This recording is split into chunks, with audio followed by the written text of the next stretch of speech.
recently found out that in addition to being a snarky sports blogger, you apparently have something to do with music. They apparently yes. I do reject the snarky description because I've never actually understood what that meant. I think whatever I do, I think I was doing it before they had the word snarky. But well, that's true. You were doing it before every blogger got snarky. Yeah. Before there were bloggers. Before electricity, I was doing it. Let's be clear on this. I invented electricity and being unpleasant. I invented that as well. Same day, in fact. Got shocked. That's what did it. That's what, when you're productive, you can get a lot done in one day. But I still dabble in the music thing, as they say. You dabble? I dabble in it. I have an active ownership role in the New York-based Matador independent record label. I run a much smaller, I don't want to use the word micro, let's say slightly bigger than micro, okay, but not nearly as big as mid-size. Mini? A mini let's say label? Compact. Oh, that's good, Like when you go to the car rental place, they're like, compact. The other label, 12XU, is sort of the... you got the Cadillac, and then you got the Ford Focus. Yeah. 12XU is kind of like the Ford Focus of American record labels. Yeah, I guess. It's not. I guess in that case, Matador would be the town car. You got to keep it all in the family. It's the Lincoln Town Car. That's right. Matador is the Lincoln Town Car. 12XU is sort of the Ford Focus, and so. Yeah. Speaking of being around since before electricity, yeah, or at least before computers and desktop publishing, I've always been fascinated. Maybe it's because I missed the zine culture altogether. It's coming back. It's coming back. But that world has always fascinated me, and I'm just curious. Like when you were, how old were you when you first started Conflict? The very first issue, I think, came out my 14th birthday. Wow. So yeah, that's a long time ago. And back in those days, it was pretty much coming out every month for a while. Then it slowed down. You know, once I was old enough to drink, it slowed down a bit. Once you had things to do and a life to live. Yeah. Once I realized it didn't matter anymore, the issues came out much later. But yeah, I mean that very first issue I think was either December '79 or January 1980. Wow. So how many other zines were around covering the same stuff you were covering at that point? There were a few, and I was absolutely influenced by a few of them. I mean, the in the Boston area, we had a really very clued in local zine called Killer Children, that a woman named Kathy Logue published, and that was a great zine. There was a local zine called Boston Groupie News. Both of those zines probably lean more to the more kind of garage rock side of Boston punk of that era, not so much to the arty end of things.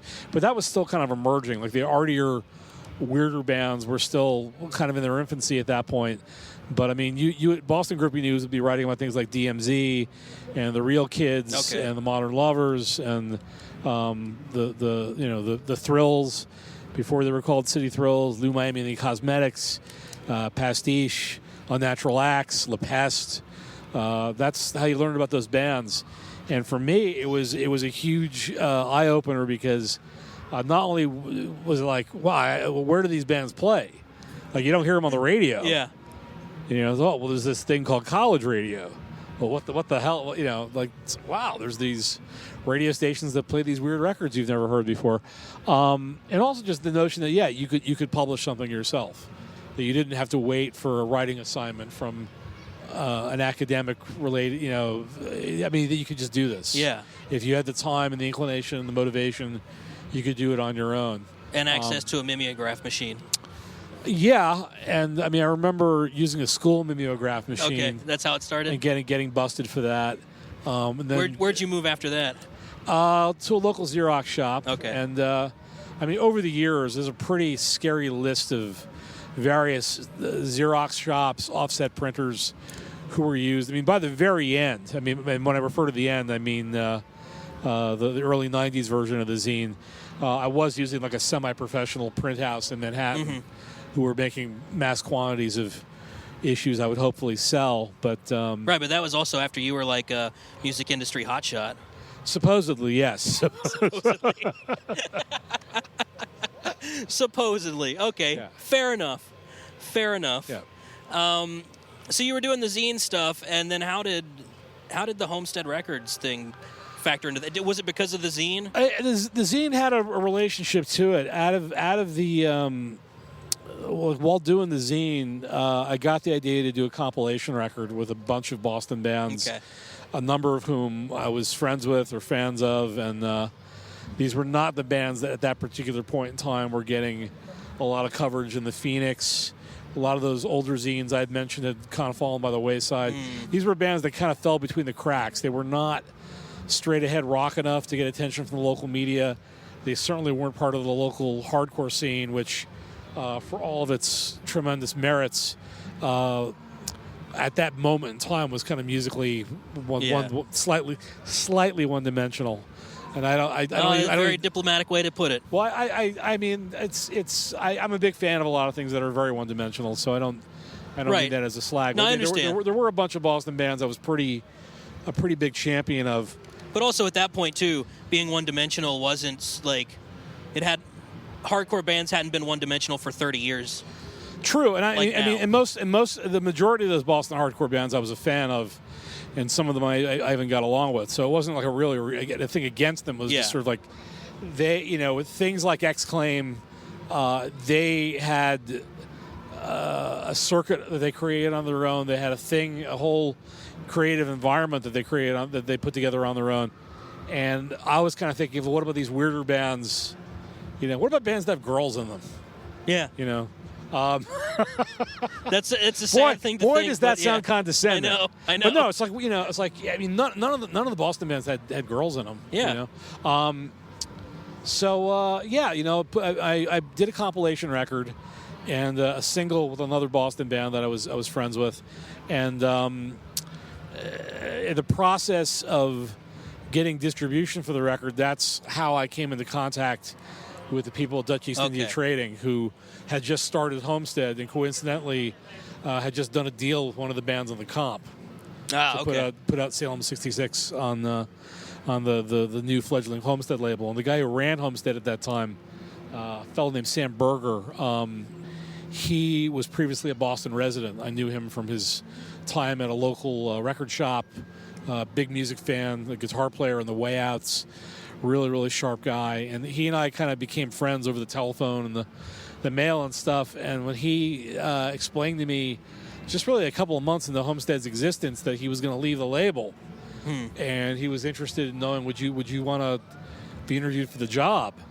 I was like, yeah, absolutely, sure, yeah, you bet. Got on the bus, went to Long Island, and was interviewed for the job. They didn't tell me at the time that.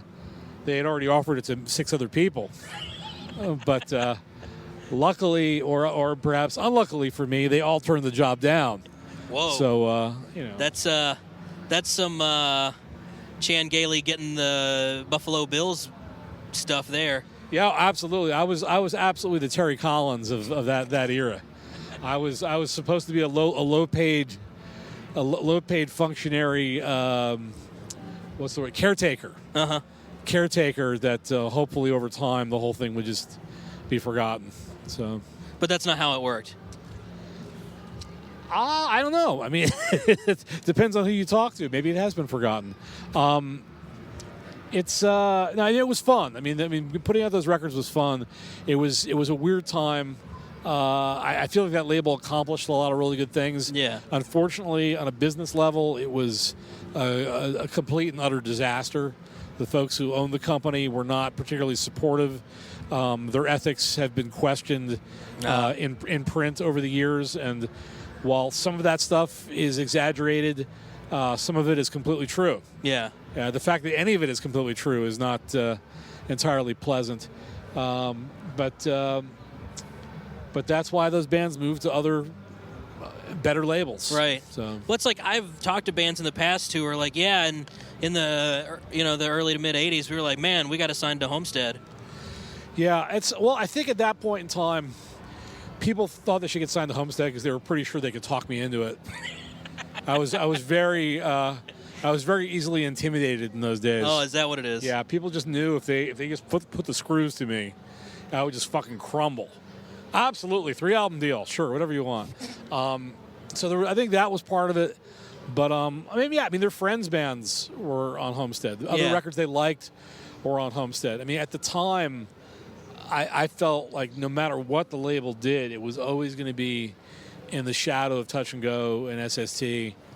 And in terms of history, I think it was very much in their shadow. But those aren't bad shadows to be in. Those were the it's greatest. Really hard to get out of those shadows. Yeah, those were great labels. So I don't feel too bad. I mean, if Homestead is far in the distance to those two, that's not really the worst insult you could pay. But and I mean because I'm just thinking about it. It's like they cast really long shadows, especially since if both of them were still going the way they were, circa 1985 to 89. I'm not sure how many labels would be out of their shadow still to this day. Yeah, that's very true. But I mean, I do think for all of its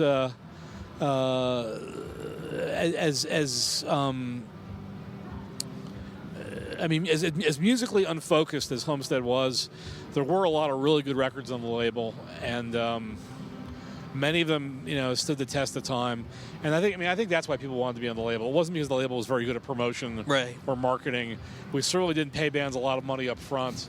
As alluded to earlier, we weren't very good at paying bands much money on the back end either. But in terms of documenting a lot of cool stuff that was happening around the country, if not around the world, Homestead did play a pretty cool role. In that era. So what time were you done with Homestead? What year was that? End of 1989 Okay. is when I quit. And at that point,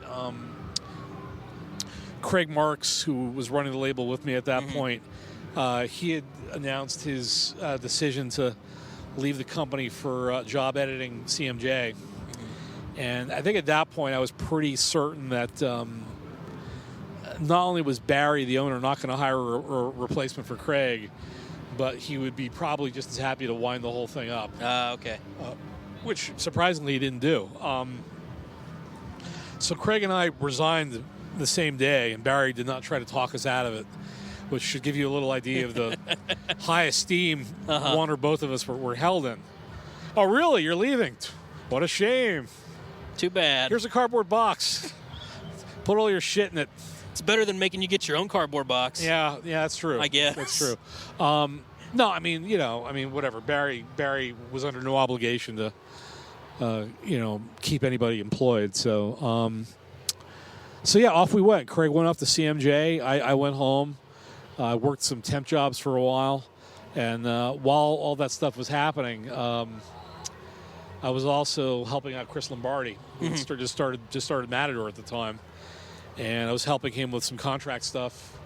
We needed simple, basic contracts for P&D deals with bands. Yeah. Kind of nudged him in the direction of a few bands that ended up on Matador very early on. And about a couple of months into it, Chris said, "Well, why don't we do this together? Why don't you join up and do this?" And I'm like, "Well, how much money can you pay me?" And Chris said, "Well, write a figure down on the piece of paper, what you're looking for." And I wrote a figure down on a piece of paper, and I pushed it over to Chris, and he said, "I didn't say I had that money. I didn't. I just wanted to see what you were going to write on the piece of paper." So what? If it's impolite to ask, but what was that number? Oh, Do you remember? It was somewhere in the 11 or 12 figures. It was somewhere else.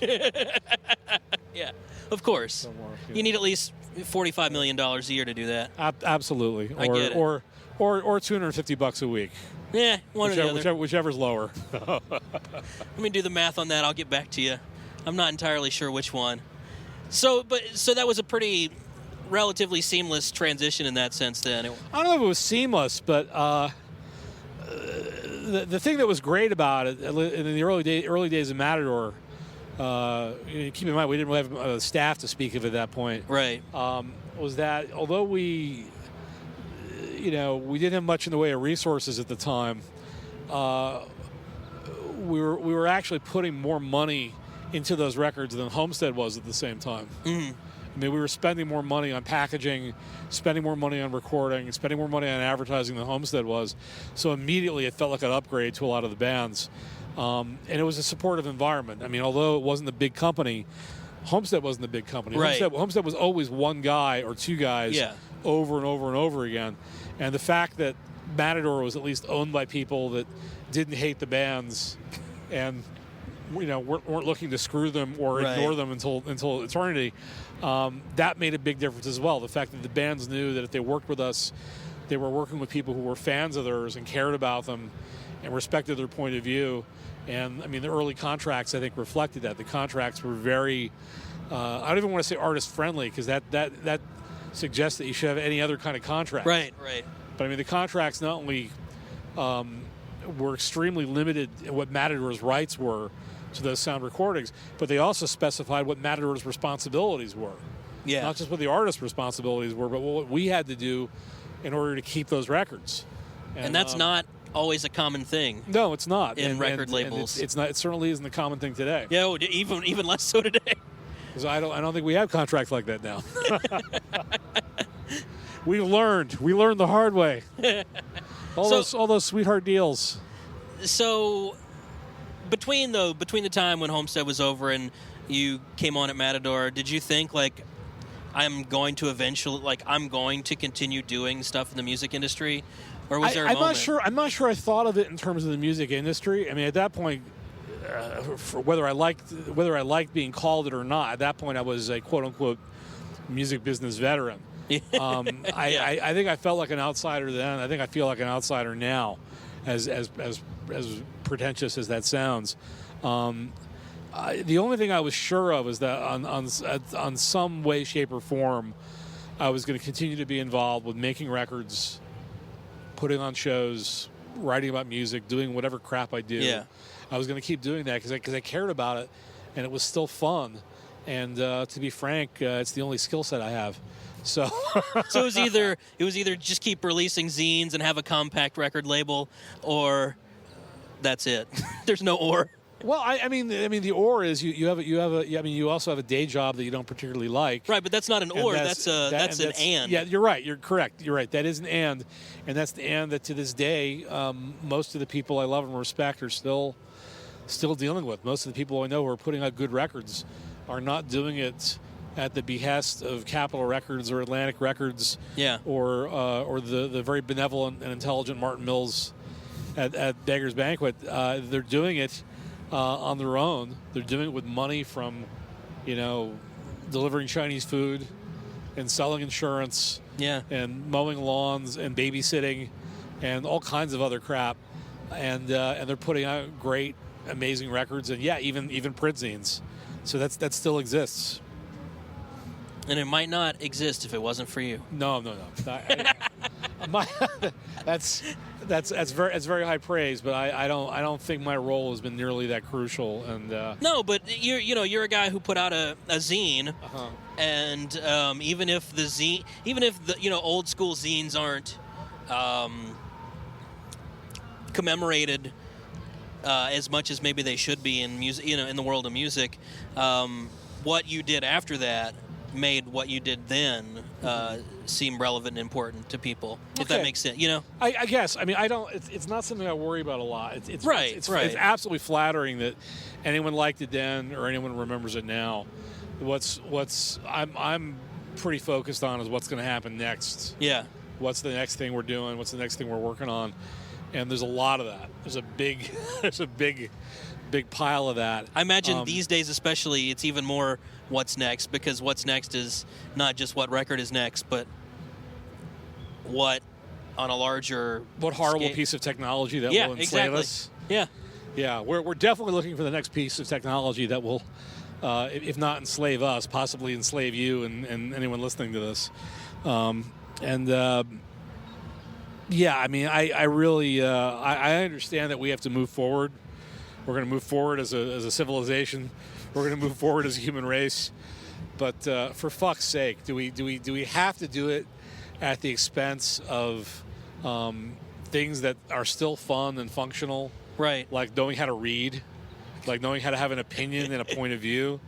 I mean, I just, I really never wanted to be one of these people who would be like, bitching and moaning about, oh, they just press a button and there it is. What's wrong with that? Pressing buttons is easy. Right. There it is. It's convenient. That's great.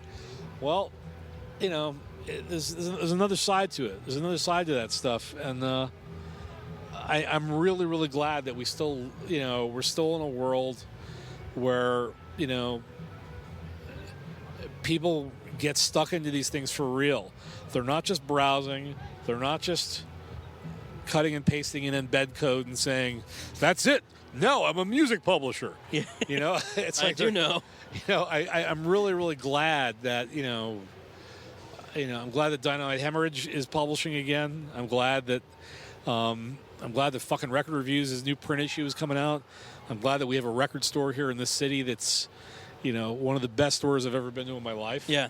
And as far as I'm concerned, that place is as important as any library or museum. Yeah. The difference being that if you drink beer in the library or museum, you're usually asked to leave. Yeah, you'll get in some trouble if they find out. Yeah.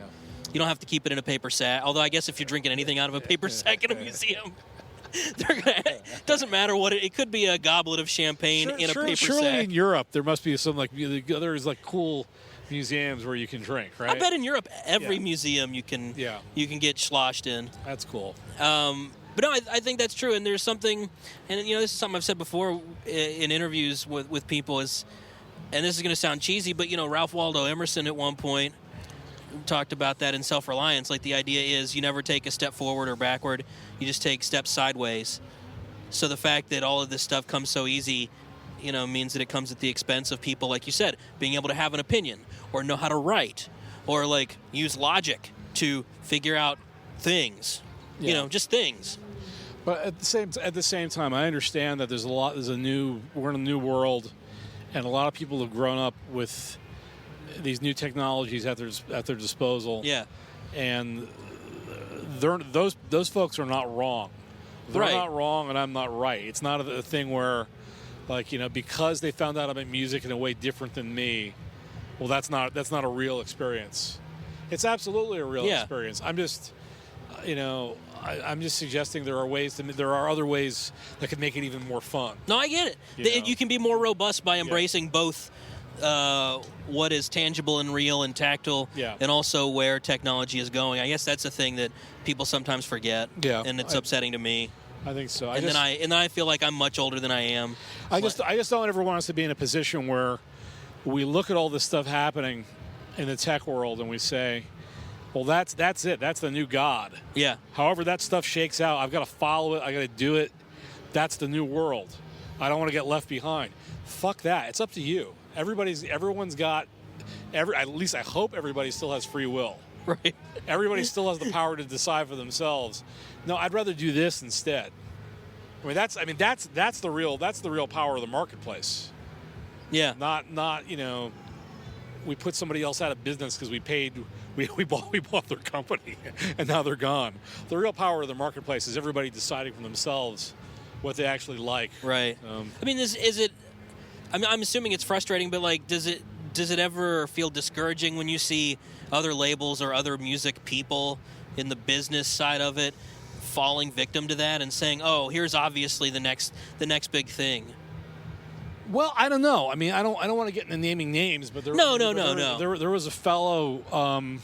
There was a fellow who spoke at MEDEM last year, who essentially stood up in front of a room full of people and said, streaming is the future. Everything is going to be streaming and subscriptions from now on, and everything that you're used to, downloading stuff, buying physical product, whatever, that business is dead. That business is completely dead. Everything is going to be subscriptions from now on. And the guy who gave this speech, presumably to a standing ovation, is a guy who's like run 3 or 4 record companies into the ground. And has taken like 3 or 4 companies public, and all of them are gone now as well. So he could be right. He might be right. I mean, ultimately, it's not going to be up to me. Yeah. And it's not going to be up to him. But you know, I will be fucked if I'm going to listen to a lecture from somebody who's never sold a fucking record in his life. Sorry, somebody who's never made a good record, or someone who's never made a good record in his life. I'm sure he's sold a couple of bad ones. There's no way I'm going to listen to someone like that and be like, oh, of course, absolutely, right, absolutely. Back up the dumpster. Get rid of the record collection. Everything's subscription now. Everything. Well, there's also the point that, and I don't want to get like too heavy into business stuff, but there's the point that most music startups and most music tech things are not meant to like help people discover music. They're meant to get as large of a market, as large of a cap as possible, so that they can sell it later on. Yeah. It's got nothing to do with, like, you can't. Yeah. That's not the reason why anybody ever started a record label. Yeah. I mean, they might have started it to make money. But they didn't start it to inflate the value so that they could sell it to someone else later. Yeah. I think you're right, and.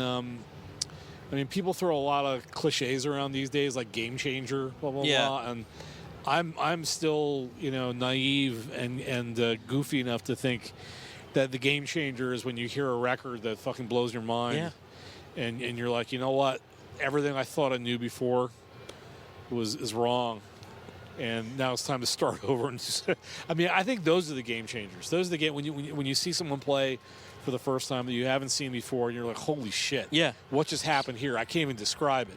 That's a game changer. And look, I mean, apps are terrific. Apps are a wonderful thing. There's a shitload of them on my smartphone, but I don't think there's a single one I would call a game changer in a real, like, big cultural way. I mean, not even Tinder. I might debate you on that. Well, right. No, maybe you're right about that. No, I think that's true, especially when you're talking about no app will change how notes played in succession affect your emotions. I'm going to get working on that one tonight. That's well, I guess I take that. I bet there's a Radiolab episode where they talk about the machine that actually does that. So I'm gonna hold off on that. I refuse to believe that Imagine Dragons are actually human beings. I never said they were. I'm just saying. I think that's an app. That's actually probably an app that was created somewhere. Yeah. In a fucking laboratory or something. There's no way those guys are actually people. Like, no one could write that stuff and think it was good. It reminds me of the episode of The Simpsons where they get Bart and Milhouse and all of the kids together, and you hear them singing, and it sounds awful, and they just hit a button, and now it's music. That was the boy band episode, right? Yeah. Yvonne et Niage. Yeah. I don't know if you can tell. All right. I'm a big fan. Me too. I gotta go. No, you're good. Thanks for being here.